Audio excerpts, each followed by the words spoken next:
The news tonight.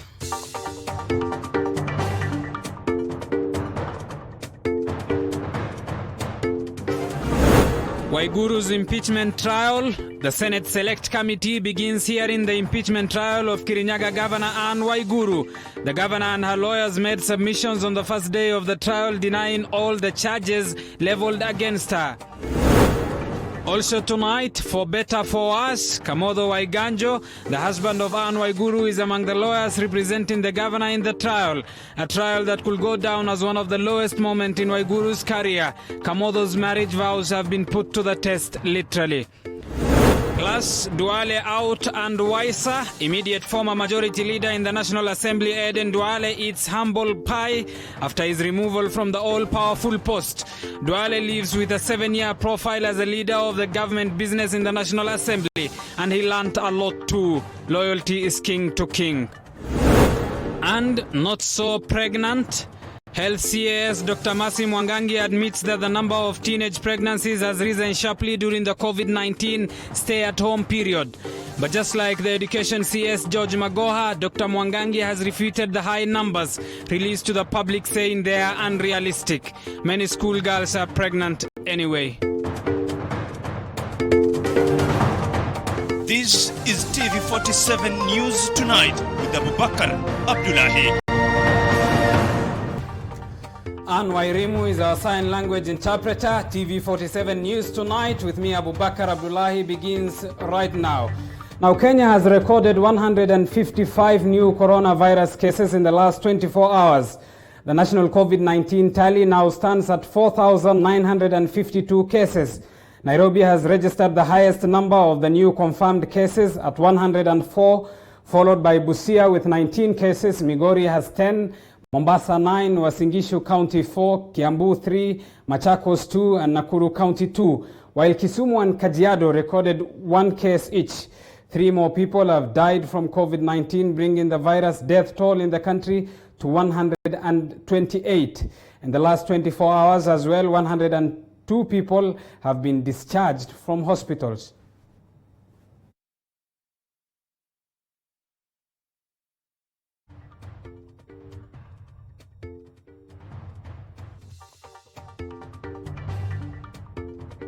Elsewhere, the Senate Select Committee probing Kirinyaga Governor Anne Waiguru's impeachment has started its hearings today. Waiguru, however, denied all the charges against her before the 11-member committee. And as Elizabeth Mutuku now reports, witnesses in the probe were pressed hard to prove evidence against Waiguru. All right, I understand Elizabeth Mutuku is still cooking that story, and it will be coming on your way shortly. Elsewhere, the Ministry of Health has disputed the controversial statistics on the high numbers of teenage pregnancies across the country. Health CAS Dr. Mercy Mwangangi says the numbers are not from the Ministry of Health. Zainab Mohammed now reports. Over the past 1 week, a national debate has emerged over the controversial high number of teenage pregnancies reported across all counties. According to the statistics, the number of teenage pregnancies per county has doubled over the past 2 to 3 months, with counties such as Machakos recording numbers as high as 4,000 teenage pregnancies. Education CS George Magoha also refuted the numbers. I want to dare say that the numbers look obnoxious and very high. As a physician, I want to tell you that pregnancies don't show before they are over 3 months. And if we are talking about the time this started, the majority of the pregnancies have not shown. The Ministry of Health is the latest government institution to refute that those numbers are not official numbers from the ministry and that they are exaggerated and untrue. The current data from the study that was highlighted has been found to be inaccurate, especially when we look at the extrapolation in terms of our antenatal visits by the teenage mothers. According to the Health CAS, Dr. Mercy Mwangangi, despite there being a rise in the number of viruses during the COVID-19 pandemic, the actual number of teenage pregnancies in the country is only a third of the statistics released a week ago. We have reviewed these numbers, as earlier mentioned, and so far, in terms of our burden, we're able to note that amongst the challenges faced is that teenage mothers do present late to the clinic. Dr. Mercy further says teenage pregnancies is a global issue and the government is putting in place mechanisms to aid teenage mothers during this critical time. We are putting in place mechanisms, one jointly with our development partners and with county governments, and I'm sure you've seen some of these initiatives across the different counties, to ensure that we have one youth-friendly clinics available for these teenage mothers and fathers, two, to ensure that these services are actually friendly. Despite government officials disputing the high numbers, what remains indisputable is the fact that there is need for a lasting solution to curb early pregnancies across the country. For TV47, I'm Zainab Mohammed.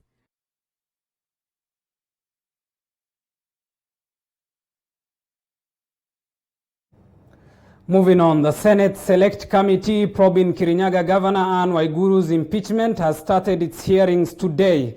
Waiguru, however, denied all the charges leveled against her before the 11-member committee. And as Elizabeth Mutuku now reports, witnesses in the probe were pressed hard to provide evidence against Waiguru. The Select Committee probing Kirinyaga Governor Anne Waiguru commenced its hearing a few minutes after 9 a.m. Tuesday. The County Assembly thought its lawyers tabled the charges against the county boss.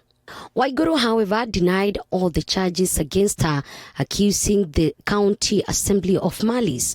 Waiguru is facing, among other charges, failing to deliver an annual state of county at the County Assembly, undermining the authority of the County Assembly, violation of Public Procurement Act, and abuse of office. It's actually application of a bank guarantee extension. Waiguru, however, denied all the charges against her, accusing the County Assembly of malice. Waiguru is facing, among other charges, failing to deliver an annual state of county at the County Assembly, undermining the authority of the County Assembly, violation of Public Procurement Act, and abuse of office. Officer from their position. Impeachment and removal from office was never intended and should never be based on falsities, innuendos, rumors, hearsay, conjecture, and certainly not malice. The County Assembly, however, claims that Waiguru was out to undermine the House on their mandated duties. The MCS says she indirectly influencing awarding of tenders in full violation of law. It's actually one company paid for two contracts. But so there is no overpayment because the two contracts, what are the amounts of both contracts in total? Chair, previously I alluded to a report from the PPRA. And Chair, if you can take your time to study this report, this is one of the tender that PPRA questioned, the manner in which it was prosecuted, then the manner in which it was paid. Actually, Chair, from the information, the tender was meant for level 4 facilities we have in Kirinyaga, but it was narrowed down to 2 facilities. Chair, the actual sum was 27 million for one of the tender, and they narrowed down to 2 facilities. Further, Waiguru was queried over 10 million travel allowance, which according to her lawyers, some of the officials who accompanied her were members of the County Assembly. Majority leader in the County Assembly is among those who are said to have accompanied Waiguru abroad. You see, the government has never refunded that money. She has refunded some actually after this motion was tabled, Chair. And in fact, one of the receipts that is provided here, reimbursement was done on 17th of this month. Why are that? Therefore, translate, if there was no such a motion, the intention was to defraud the residents of Kirinyaga their funds. Waiguru has also been accused of mismanaging the health sector in the county. The incinerator and autoclave have still not yet been fixed. Infectious wastes are being disposed in the hospital grounds that is accessible to patients, other health workers and the community at large. Actually, where the waste products have been disposed, as it has been shown severally on television, is close to the pediatric ward where we have the children. That has caused a lot of problems. The probe continues tomorrow before Malala-led committee retreat to write its report, while we be tabled in Parliament within 10 days. Elizabeth Mutuku, TV47 Nairobi. And as the Senate today probed charges leveled against Kirinyaga Governor Anne Waiguru, the back and forth involving the defense, Prosecution and witnesses severally spun into a chatter, a deviation from the grave matter that stared at the embattled governor. Alternately, Waiguru was spotted affording a smile before switching to her phone, perhaps in a bid to escape from the harsh reality of the matter at hand. David Muthama reports. It is a picture that has been making rounds on social media for the better part of Tuesday evening. Kirinyaga Governor Anne Waiguru seemingly at ease here, a phone in hand, and her thoughts perhaps lost in the online poker game she was playing. This amid Waiguru's goose already cooking before the 11-member Special Senate Committee, led by Kakamega Senator Cleophas Malala, to probe her impeachment by Kirinyaga members of the County Assembly. Off and on, Waiguru was spotted smiling before this light exchange between the governor's defense and Mutira MCA David Kinyua Wangui, culminating in intrigues at the Senate on Tuesday. Has that directive on essential services been lifted so that the county is now fully operational? Yes or no? Chair, I would wish to seek for your intervention on this. I think the reason why I'm asking that he abides by my request on how I want questions answered is also to save on my 25 minutes. If it takes 10 minutes on one answer, it means I will not have done justice for my client. Waiguru's fate is said to be determined later this week, with more witnesses set to testify either for or against the embattled governor on Wednesday. David Muthama, TV47. Well, it has been an interesting day at the Senate chambers as the Senate Select Committee began its sittings to hear the impeachment case against Kirinyaga Governor Anne Waiguru. Among Waiguru's lawyers is her husband, City Lawyer Kamotho Waiganjo. Our reporter Mwangi Maina examines this special case where a lawyer is defending his wife in a corruption-related case. Since the NYS scandal and the traditional wedding between city lawyer Kamotho Waiganjo and embattled Kirinyaga Governor Anne Mumbi Kamotho, it is the first time the lawyer is representing his wife in a legal tussle. This time round, the two lovebirds were in the Senate chambers, not as husband and wife, but as a defendant and her lawyer. There is a storm in paradise, and the captain, Kamotho Waiganjo, has been given a difficult assignment to steer the ship against a raging tide and salvage the imminent irreparable danger that is in the offing. You can imagine if the Senate has a difficulty in following this process. You can imagine the difficulty for the governor to respond to these letters, which you are seeing for the first time now. They are said not to have responded for. You have no opportunity to show that they were responded to. You have no opportunity to show that those things are saying they were not done. The stakes are just too high for Kamotho and two other lawyers representing Waiguru. It is a matter of saving the governor from public shame and the couple from public ridicule. Kamotho is under pressure to prove to the country, and especially the people of Kirinyaga, that his darling, Her Excellency Anne Waiguru, is clean. Kamotho has stood up for his woman as expected of any man, for better, for worse.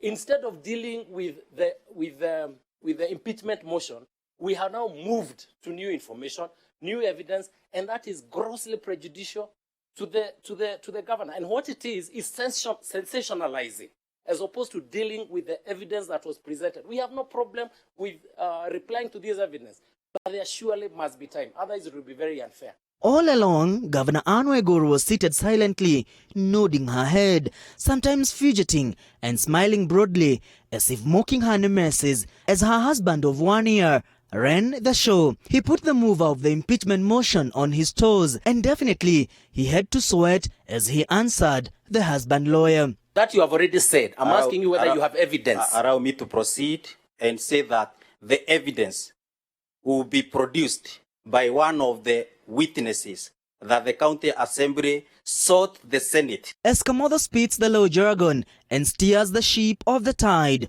all eyes are on the Senate, and Friday, Waiguru will know her fate. A win for Waiguru is a win for Kamotho, and vice versa. It is a family affair. In the house, it will be an ecstatic moment if Waiguru triumphs, and in case she's run out, your guess is as good as mine. Mwangi Maina, TV47, Nairobi. Thank you, Mwangi Maina, for that report, indeed for better and for us, but now in the corridors of justice. Elsewhere, Kipiriri Member of Parliament Amos Kimunya was officially and has officially taken over from Aden Duale as the majority leader in the National Assembly. While giving his exit speech, a confident Duale expressed his satisfaction in his 7 years at the helm of the majority party in the House. However, according to lawmakers from across the political divide, party loyalty costed the Garissa Township his powerful position. Kilichokuwa na mwanzo hakikosi kuwa na mwisho. Those were the remarks of Aden Duale at the National Assembly on Tuesday as he handed over to Amos Kimunya as the majority leader. A position Duale has served for 7 years as the first National Assembly majority leader under the current constitution. While issuing his exit speech, the Garissa Township Member of Parliament claimed he did his best in deliberating the party's agenda in the House. Duale, however, believes his political interest and his association cost his Oster. Interests also keep evolving, and hence one's opponents today might be his or her friends tomorrow, and vice versa. Although he has been termed as a leader who fought through thick and thin for Jubilee in some instances, he has been seen as moving away from the president's agenda outside Parliament. There are no positions, and we are not here to create positions for the allies. We are here, and the president brought us here as a country to make sure we have a national, democratic, transparent discourse. Duale failed to attend a BBI rally that was held in his Garissa County, a move that was criticized by a section of Jubilee legislators. And one of the reasons I want to make it very critically, and I've made it even to my party leader, is that your function partly has been hijacked.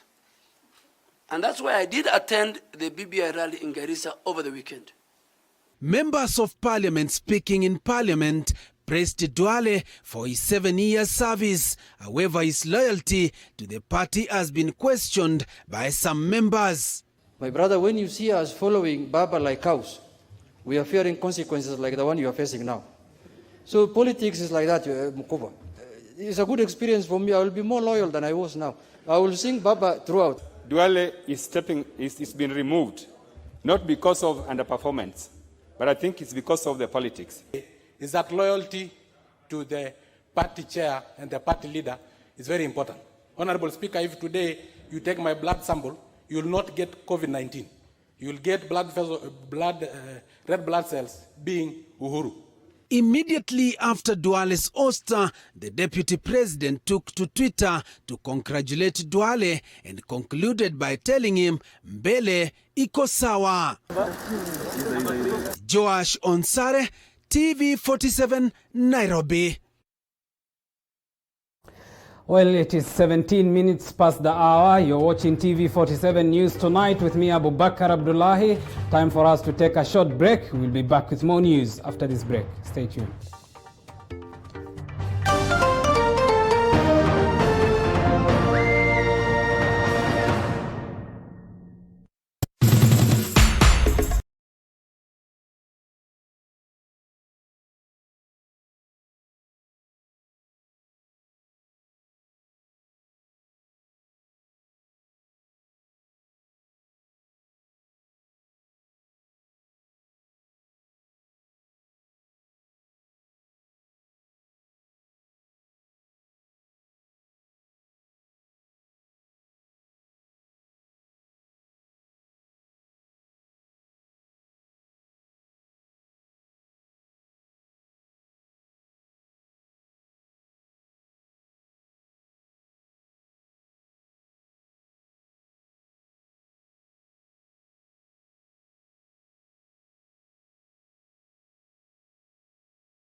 Welcome back. Thank you for choosing to stay with us. To more news now, and Wiper Party has threatened to expel former Machakos Senator Johnston Muthama from the party for violating the party's constitution. Muthama has been given 14 days to respond to a letter demanding him to explain why action should not be taken against him. The party has written to the vocal politician demanding an explanation on why he should not face a disciplinary action for violating the party's constitution. Muthama, who has been given 14 days to respond, risks being expelled from the party. Enough is enough. We didn't want to go public. It was an internal matter, but if somebody is totally errant, indisciplined, and even destroying the good standing of the party, well, we've got to go public, and he has got to answer for it in accordance with the Constitution. His words coming after he publicly declared his support for Deputy President William Ruto for the 2022 presidential election. The party accusing him of going against his opposition leader Kalonzo Musyoka, who recently entered into a coalition agreement with the Jubilee Party. So if he decides to go and work with him, he's already forming another party, I'm told. Let him go and join that other party. It's a party. You got to toe the line of the party. If you don't, you either leave or you'll be made to leave. The former Machakos senator, who serves as a member of Wiper's NEC member, has recently been a strong critic of President Uhuru Kenyatta's administration. Thank you, Eli Logova, for that report. Of course, the purges continue from Jubilee, ODM. Now, seemingly a disquiet in the Wiper Party, and our guest tonight is former Machakos Senator Johnston Muthama, who joins us on the broadcast now. Thank you for making time for us. Tonight, your party says it has initiated a disciplinary process against you. You are accused of, quote, insubordination and defiance to the party's ideologies. What is your response to that, Senator?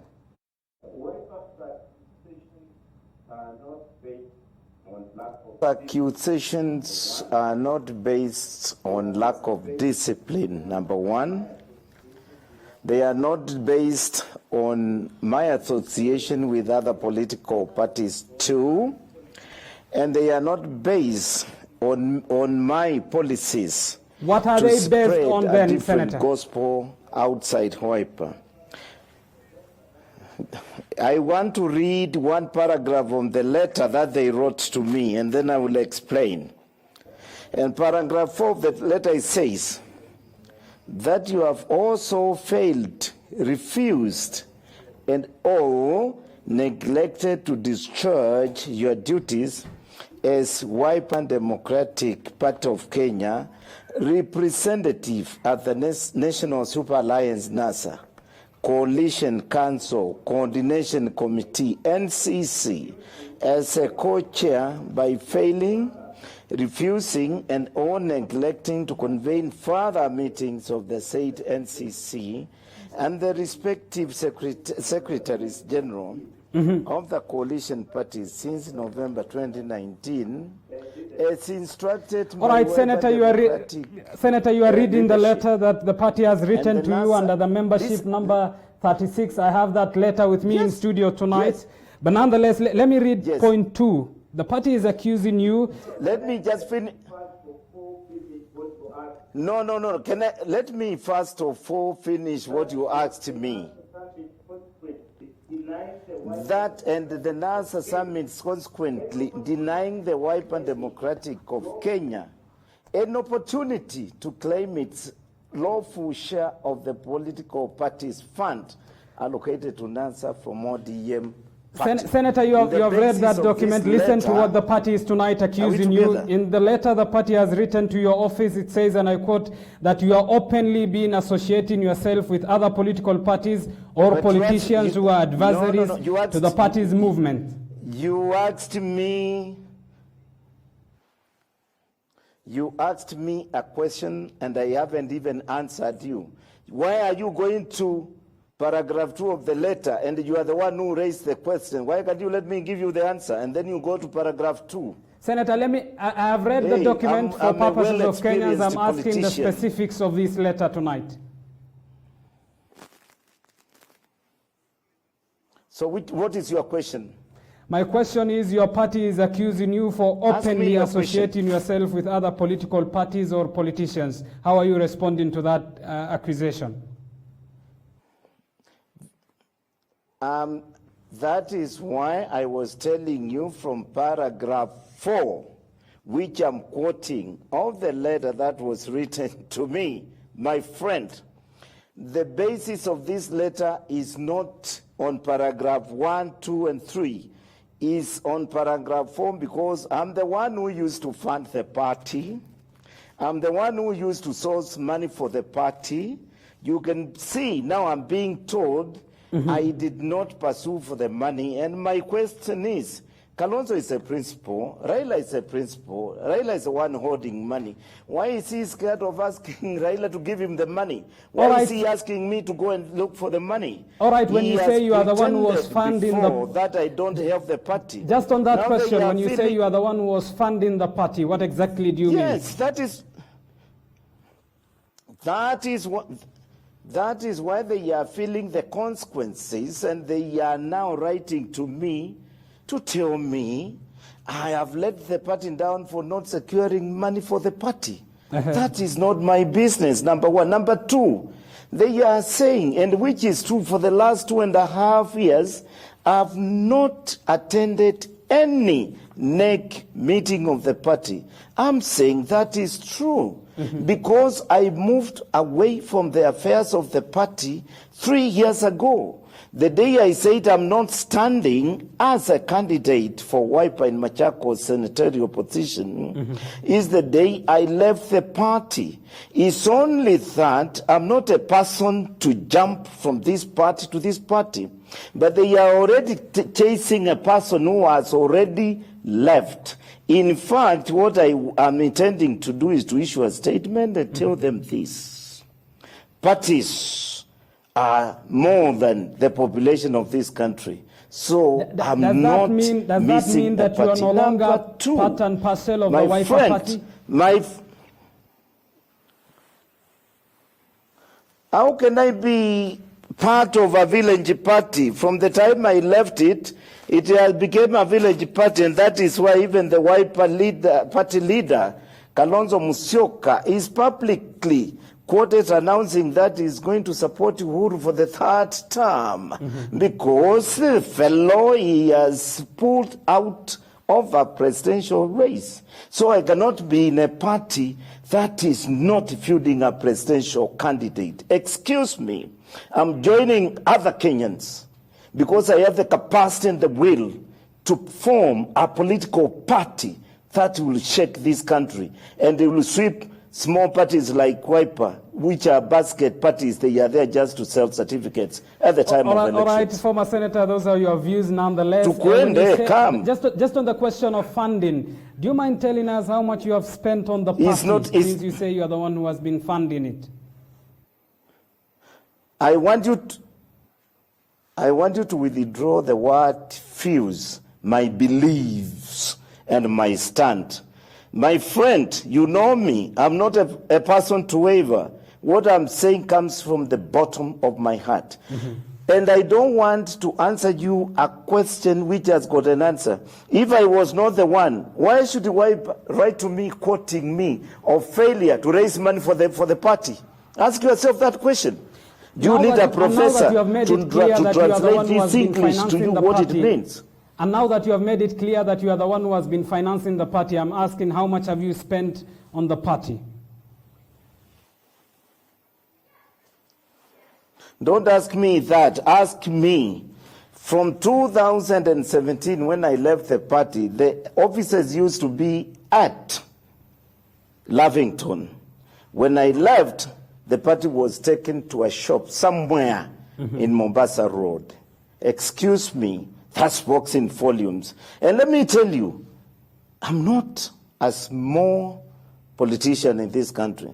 Don't ask me how much money I've spent within the party. But since it is you who had brought it up, was it not for fairness that you answer how much you have spent? With a small mind. I supported the, listen, I supported the party. I stood for the party. Don't ask me how much I've spent. That is my secret. If you want to confirm, Go to the party's books and get those accounts from there. And is that a confirmation of you quitting the party?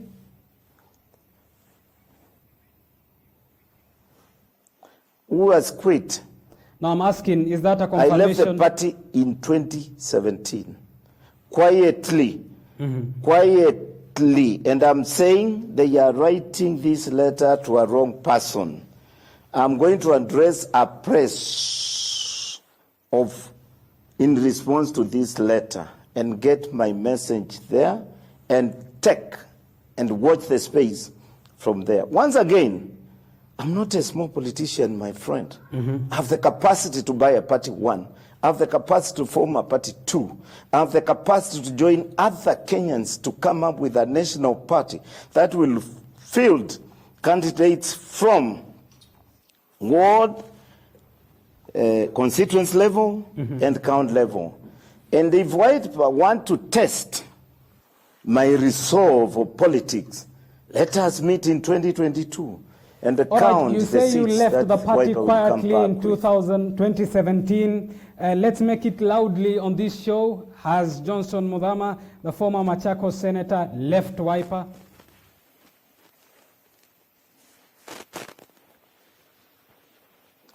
I'm saying the day I said I'm not standing is the day I formatted that party, if you want me to use the right word.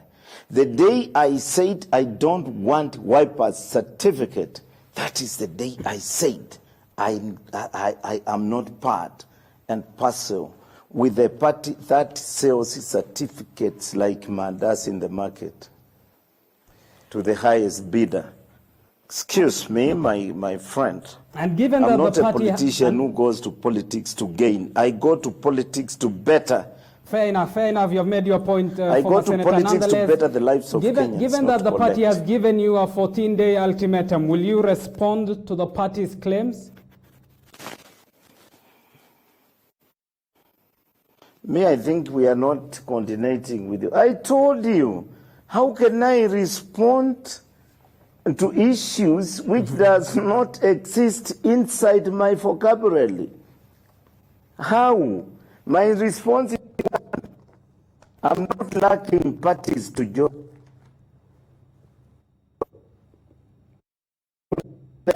To form a party.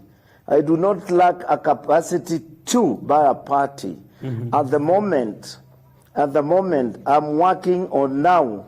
Ruto will be elected as the next president of Kenya with a party that will bring Kenyans together, because the party leader I was supporting, he has withdrawn his candidature, and he have said he's supporting Uhuru to go against the constitution and go for a third term. You want me to associate myself with such characters?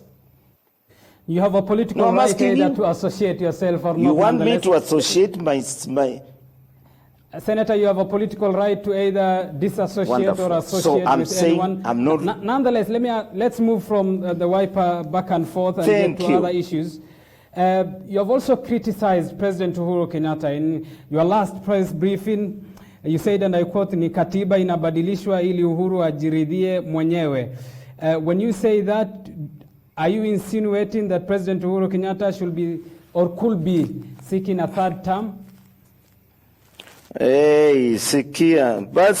Basi ujui Kiswahili, naona unataka mkalimani wa Kiswahili ya kuvunza. Nilisema ikiwa, nataka utilie maanani neno, ikiwa makusudio ya kubandilisha katiba ni kumtafutia anayestahili kuwa naondoka Mheshimiwa Uhuru Kenyatta nafasi ya kuingia na kurudi kwenye madaraka. Ninasema muhula wake unaisha baada ya miaka 10 na Wakenya watakatakata jambo hilo kutokea.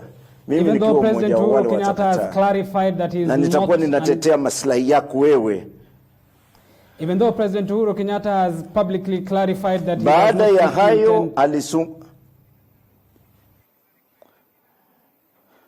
after my statement, yes, he responded to questions from some international communities that is not intending to extend his term. And from that time, I only said, congratulations, Mr. President Uhuru Kenyatta. It is good to follow the footsteps of retired President late Moi and retired President Mwai Kibaki. That is what the Constitution says in our country, and I will defend that. Even if it means me going to the grave, I'll do that. All right, past what you have been... I'm waiting for you.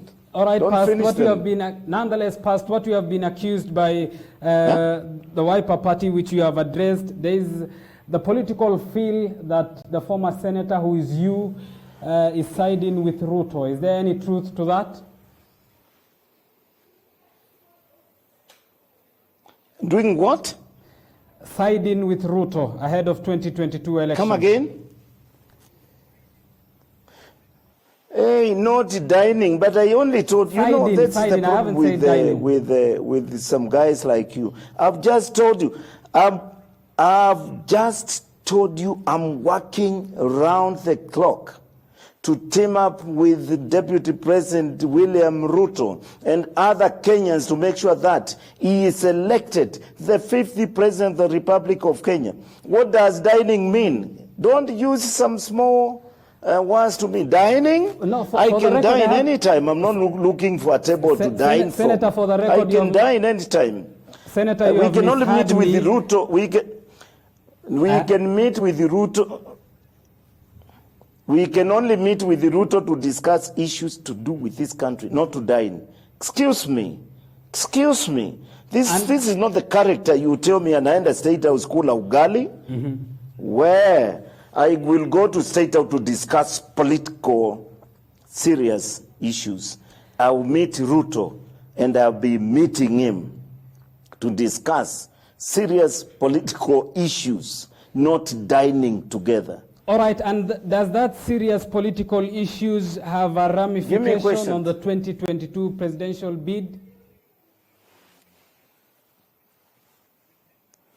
My goodness. Mimi naona wewe una maswali. I'm making it clear that I'm working round the clock with other Kenyans to make sure that Deputy President Ruto becomes the 50th President of Kenya. Now you're asking me about ramifications. What do you want me to tell you? What I want you to tell me is which position... If I'm working for the same guy to be the President of Kenya. What I'm seeking to understand is which position you will be seeking come 2022. I work... let me answer you. I was born to serve. I was not born to be rewarded. I want to repeat again. I was born to serve and defend the positions and the interests of Kenyans like you, but I was not born you to reward me, neither Ruto.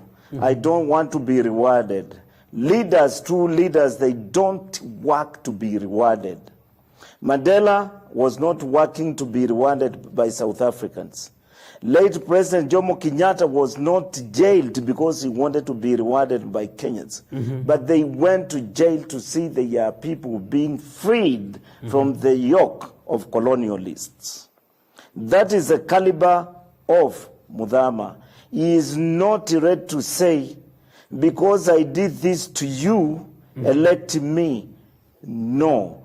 When I did not stand as a senator for Machakos, I went around the country campaigning for Raila and Kalonzo to win the government I believed will work and give Kenyans what they need, not because I was to be elected as the senator for Machakos.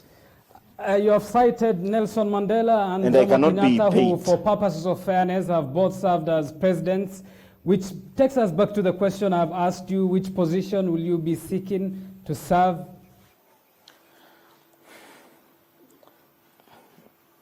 Listen, my brother, I was the first MP to pay taxes in this country, and I forced many others to pay. Why are you not asking me what I was rewarded?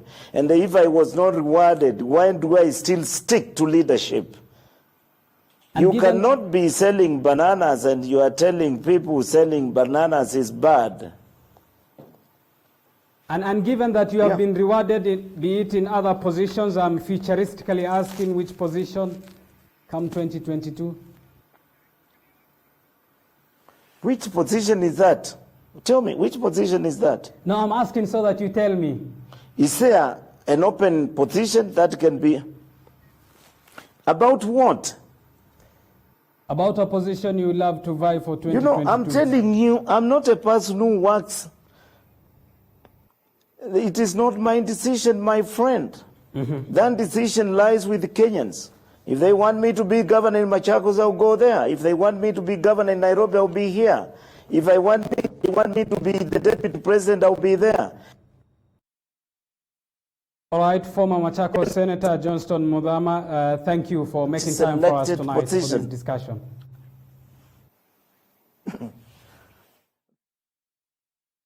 Be constructive and straight to the point of questions. Thank you. All right, that was former Machakos Senator Johnston Muthama. Of course, we talked of Wiper, which he says is not part of the Wiper party. We talked as well of the politics at hand before 2022. Time for us to take a short break. We'll be back with more news after this break. Stay tuned.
Welcome back. Thank you for staying with us. To more news now, and Police Constable Duncan Diemandiwa, who is accused of murdering 13-year-old boy Yasin Hussein Moyo in Huruma, has denied charges at the Milimani Law Courts.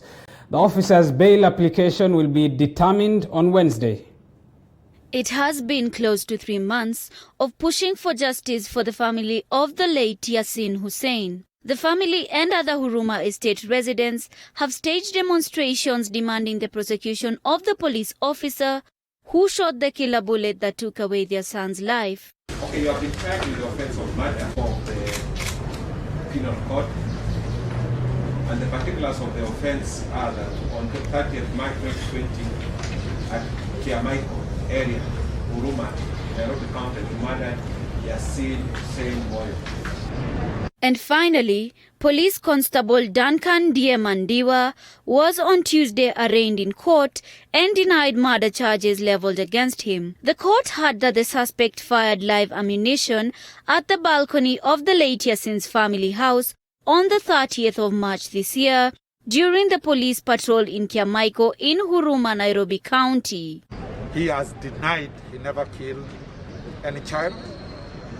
And it is now the burden of the state to prove that indeed it is an ammunition that was released from his gun that he was lawfully given. The court has directed that he be remanded at Capitol Hill Police Station. We have been ordered to file an application for bail, which will be heard tomorrow at 9:30. High Court Justice Luka Kimaru directed the police officer to be remanded at Capitol Hill Police Station until Wednesday, when his bail application will be determined. We know very well that our client is not the person. Our client's gun is not the gun. According to the Independent Police Oversight Authority, there are 15 more deaths linked to police officers that happened during the COVID-19 curfew enforcement. Reporting for TV47, I'm Nancy Kimuyu. Elsewhere, a section of leaders from the northern region have welcomed Garissa Township MP Aden Duale's ouster as the majority leader of the National Assembly. Speaking at Parliament on Tuesday, the leaders led by Saku MP Dido Raso have said it is time to move on, while condemning, of course, the increased clashes in Marsabit County.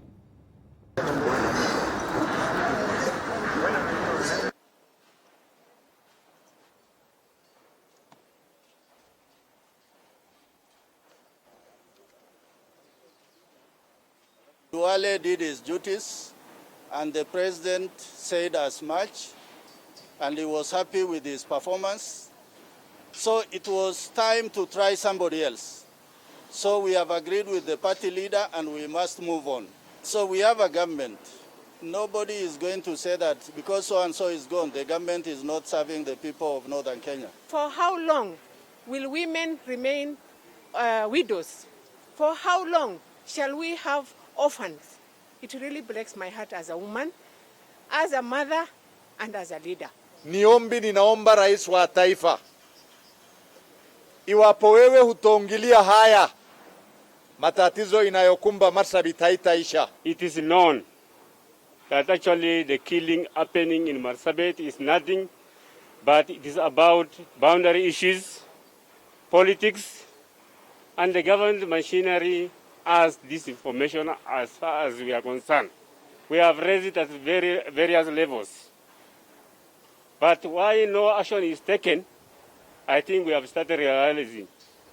It is because there's somebody who's being protected. Tunaomba wale wanahuzika, department ile nahuzika na hii kazi, waturudishie hiyo service ya Kenya Police Reserve ili watu wetu wapate security at village level na wakiwa wanatembea kila mahali na mfugo yao. Let's get to the world of sports now and get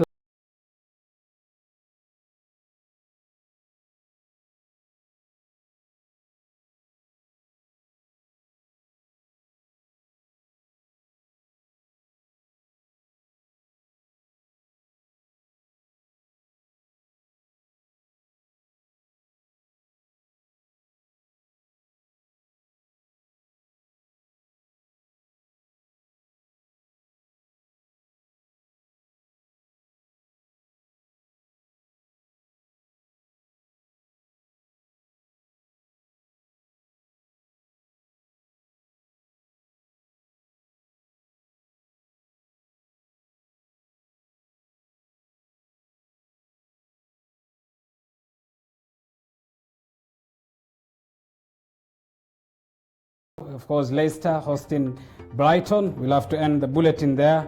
But on behalf of the entire team that made this production possible, bye for now. Enjoy the rest of our programs.